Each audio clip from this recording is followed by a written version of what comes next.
All right, we are set to go racing here at the 2016 Budweiser Nationals with your late model A main event. This is the best of the best in the Western region right now. A lot of cars have traveled from all over the place, gathered here at Bakersfield to shoot it out for the coveted guitar trophy and the big check, $2,000 in the lineup. We're doing 40 laps.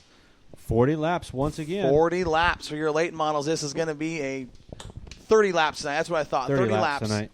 30 laps, and we have got some killer pictures we just took down on the racetrack after the last feature, and we're going to post those up on Moxie. But I hope these race fans are getting their money's worth. I mean, this has been an incredible show this year. Some awesome talent in every division. There hasn't been a main event tonight that has not lived up to Bud Nationals tradition and Bud Nationals hype.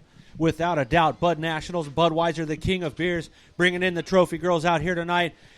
Everybody's racing for one of those Budweiser or Bud Light guitars. I have a question to ask. All of you fans that are still here, Bakersfield Speedway. Here it comes. Are you ready for late model main event? Mike, if you ever do an intro like that again, I'm going to slap you. Do it right or don't do it at all. Ladies, Bakersfield Speedway. I said, are you ready?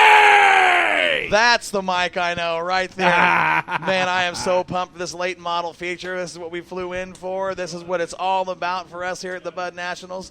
Everybody's got smiles on their face. The adrenaline is hitting peak levels right now. Oh, man, we have got a late model feature for you that is just stacked with talent from top to bottom. It is going to be absolutely insane. Hold on, here we go. Cars are rolling onto the track right now for our late model A main event. Once they get set in a position, we'll take you through the starting lineup. You boys ready? Let's do it. Here we go. Starting on the inside of row number 1 on the pole position. Out of Watsonville, the number 32B. That is Clay Daly. And starting next to him, he's the winningest driver in Bud Nationals history. He is out of Salinas, California, Mr. Bobby Hogue. On row number 2, that is going to be Bryson James and the 13 out of Albany, Oregon. Outside of him, the 11X of Steve Drake. Inside row number 3 from Arroyo Grande, it's going to be the 91T of Tony Toast. And on the outside, from Marina Del Rey, number 12, Nick Bartels. On the inside of row number 4, driving the number 2E out of Bakersfield, that is Ethan Dotson. And next to him, all the way from Salem, Oregon, in the number 30, Left Coast Motorsports, South Pacific Auto Sales, Swartz Chassis, Jeremy Shane. Right out of Bakersfield, California, the 10 and Robert Sanders. Next to him on the outside, that is the 7 of Mike Kirby. Inside row number 6 is going to be the number 6, Larry Weiss. And on the outside, it's going to be none other than Larry Childress, the 17. The 7th row looks like this. The 15E is Bill Eagleson out of Atwater, California. Next to him from Arroyo Grande is the 21 of Devin Crockett. Inside row number 8 is going to be Dino Napier with the 75 car. And on the outside, the 22G from Vacaville, Paul Guglielmone. Row 9 in the number 96 out of Live Oak, California. That is Matt McKelly. Driving the number 27 is Ron Bartels. And starting scratch on the field in the back of the pack in the number 57 is Royce Mull. Give me fuel, give me fire, give me that which I desire.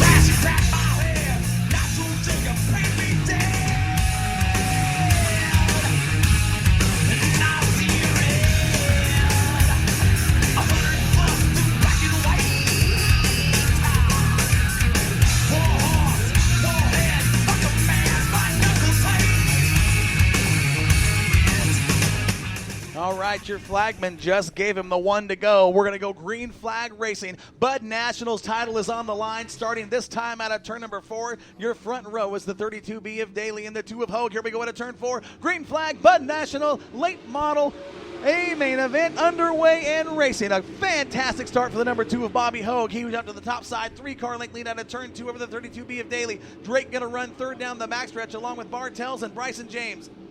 Bobby Hogue, he takes the top spot. Right next to him, running side by side. At the line is going to be the 32B of Clay Daly. On the inside of him, that is Steve Drake. They're still side by side. Bryson James, he is running the top 5. Keep your eye on that number 91T. That is Tony Tost right next to the Sittler, and right next to the 30. That, of course, is Jeremy Shank. Best race on the track right now is for second spot between Steve Drake and the 32B of Daly. They came in at turn 4. Little bump and rum, door handle to door handle down the front stretch, Mike. Yeah, as soon as that green flag waved, it looked like Bobby Hogue got shot out of a cannon out there. Jumped out to a commanding lead right now.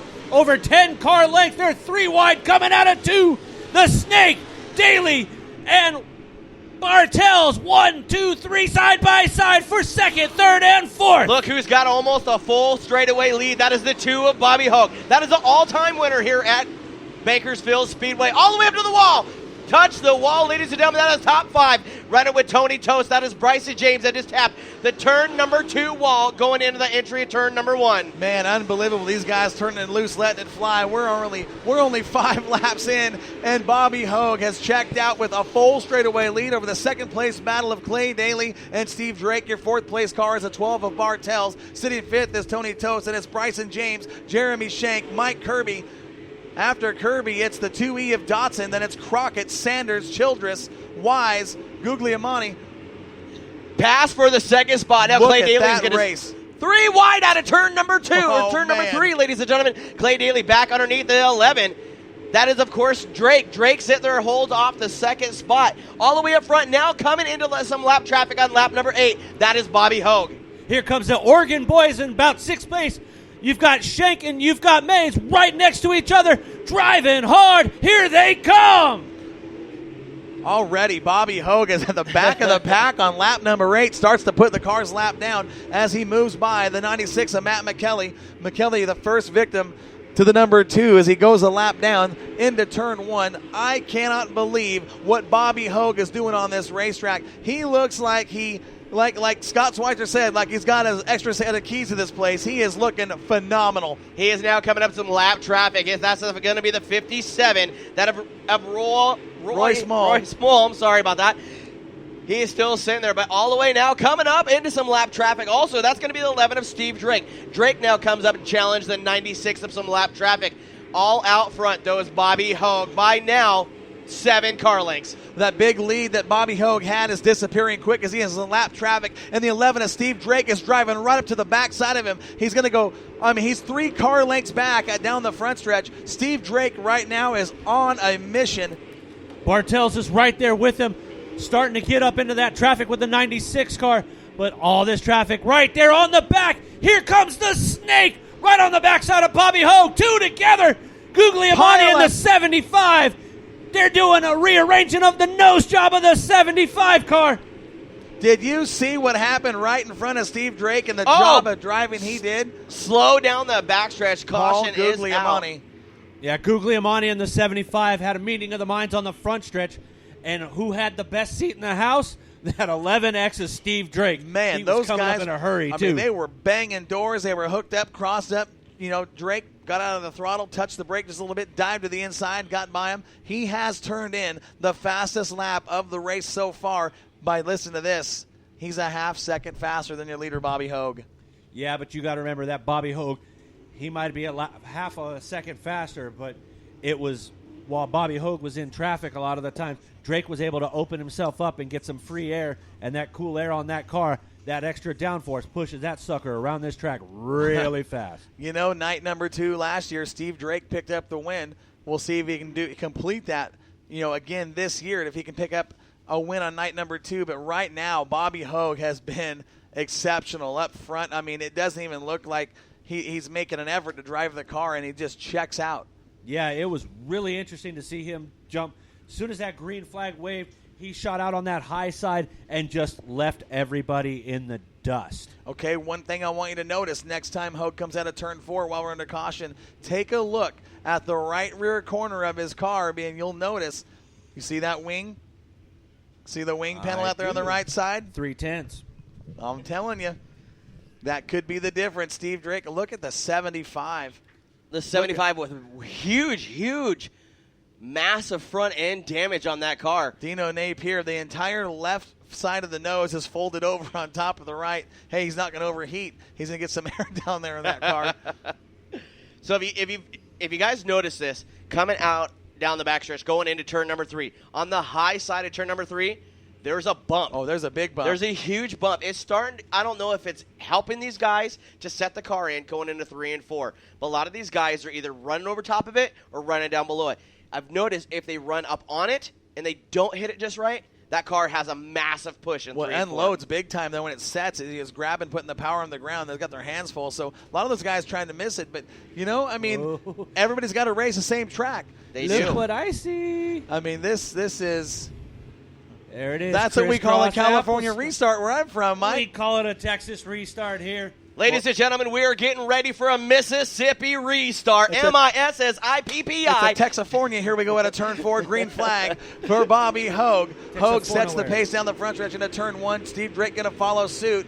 Napier, a lap car just ahead of the 12 of Bartels. Bartel going to make easy work of him down the backstretch into turn 3, trying to bring the 91T of Tony Tost. Everybody trying to drive to the bottom of the 75 of Napier. That is dangerous country right there. Now Jeremy Shank in the 30 going to work on the middle groove to see if he can make his way through traffic. He's falling right with Clay Daly, the 32 car. That is a battle for the top 5. Clay Daly on the bottom. Now he does a slide job in the 75. That is a top 5. You're right behind Tony Tost that sits in 4th.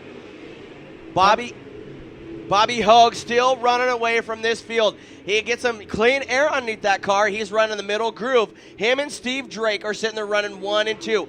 Keep your eye on that 12 coming through the pack. That, of course, is Nick Bartels. Nick Bartels, Tony Tost, that is your top 4. Look who's coming up for the battle of the 5th. That, of course, is the 30 out of Oregon.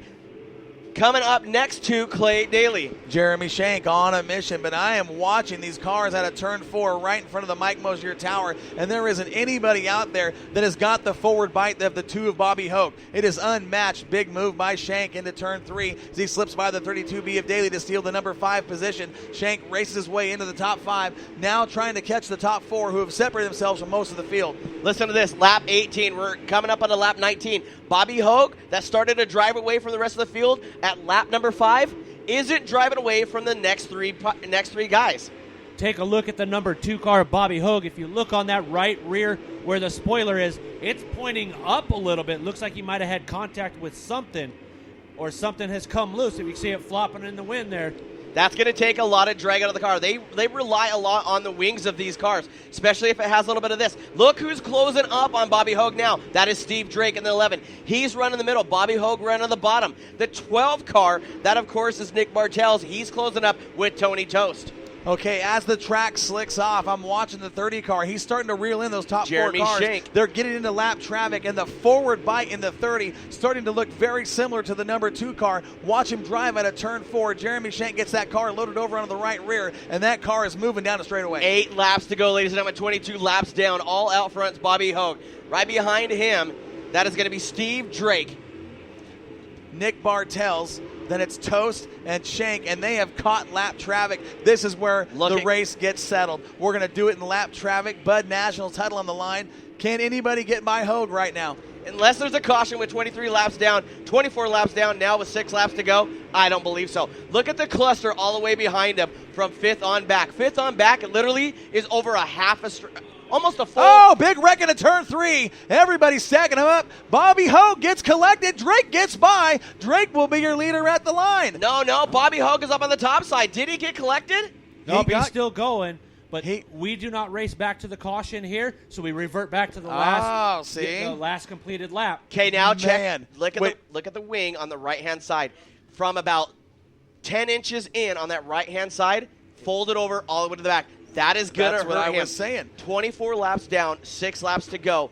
I'm telling you right now, Bobby Hogue is in a critical position. Well, I'm telling you right now, the piece of driving he displayed into turn 3 to miss that wreck, I mean, he literally drove through the wreck. They're right, though. That right rear corner, the whole rear spoiler was folded down. There is no air on that right rear, and we know how that can affect the dirt late model on a dry slick track like this. Without a doubt, nothing to push down on that right rear. You got just side bite, nothing up and down, that vertical and gravitational pull onto that thing. They're pulling everybody going through the inner drive because all the late models in turn 3 and 4 that are still stacked up, they're letting the safety crew do their job.